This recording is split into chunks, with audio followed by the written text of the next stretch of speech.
Episode 7, Resonansi yang Menjawab. Malam turun perlahan di atas lembah Cakrarimba. Kabut tipis menggantung di antara batang-batang pohon ulin, menyerap cahaya bulan hingga dunia terasa lebih sempit dari biasanya. Suara serangga malam berlapis-lapis, bersahutan tanpa henti, namun entah bagaimana tidak pernah benar-benar mengganggu keheningan. Bagi sebagian besar murid, malam adalah waktu untuk beristirahat. Bagi Bima, malam adalah satu-satunya waktu di mana ia bisa mengejar sesuatu yang tidak bisa ia sentuh saat siang. Ia duduk sendiri di tepi sungai. Tidak ada guru, tidak ada murid lain, hanya suara air yang mengalir pelan, memantulkan bayangan bulan yang terpecah-pecah. Bima menutup mata, menarik napas, perlahan, menurunkannya ke dalam, seperti yang selalu ia lakukan. Seperti yang selalu gagal ia lakukan. Rasa itu datang lagi, tekanan di dada, sesak yang merambat ke tenggorokan.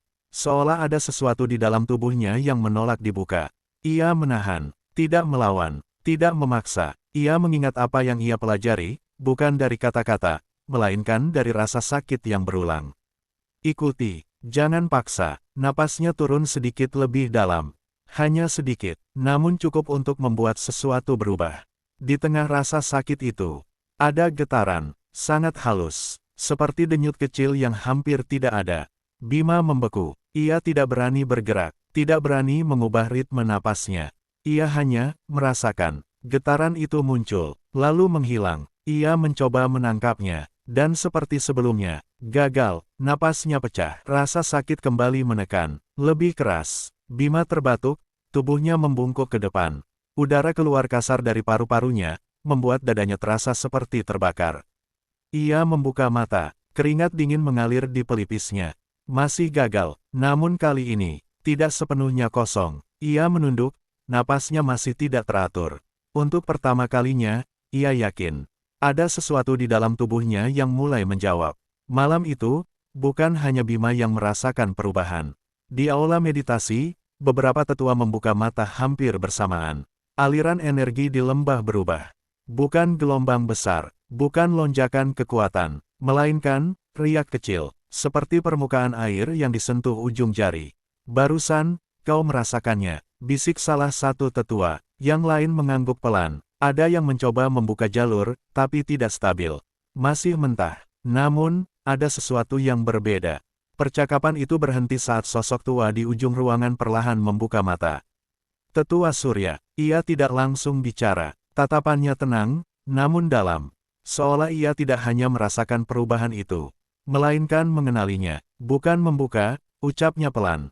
Dibangunkan, sebentar, tidak ada yang menjawab, karena tidak ada yang benar-benar mengerti. Di sisi lain lembah, Bima masih duduk di tepi sungai. Tubuhnya lelah, namun pikirannya tidak lagi kacau seperti sebelumnya. Ia mencoba lagi, pelan, tanpa ambisi. Tanpa harapan berlebihan, napasnya turun, rasa sakit datang. Namun kali ini, ia tidak kaget, ia menerimanya. Dan di antara rasa itu, getaran kecil itu muncul lagi. Lebih cepat dari sebelumnya, lebih jelas, namun tetap lemah. Bima tidak mencoba menangkapnya, ia hanya membiarkannya lewat. Dan untuk beberapa detik, ia merasakan sesuatu yang belum pernah ia rasakan sebelumnya. Bukan kekuatan, bukan aliran besar, melainkan arah samar. Namun ada, saat ia membuka mata, napasnya masih berat. Tubuhnya masih gemetar, namun ada sesuatu yang berubah. Bukan di luar, di dalam. Keesokan harinya, latihan tetap brutal seperti biasa. Air sungai tetap dingin, lintasan tetap licin, tanah tetap keras saat ia jatuh. Tidak ada yang berubah, namun Bima mulai menyadari sesuatu. Ia tidak lagi kehilangan napas secepat sebelumnya. Ia masih jatuh, namun tidak selalu kehilangan keseimbangan.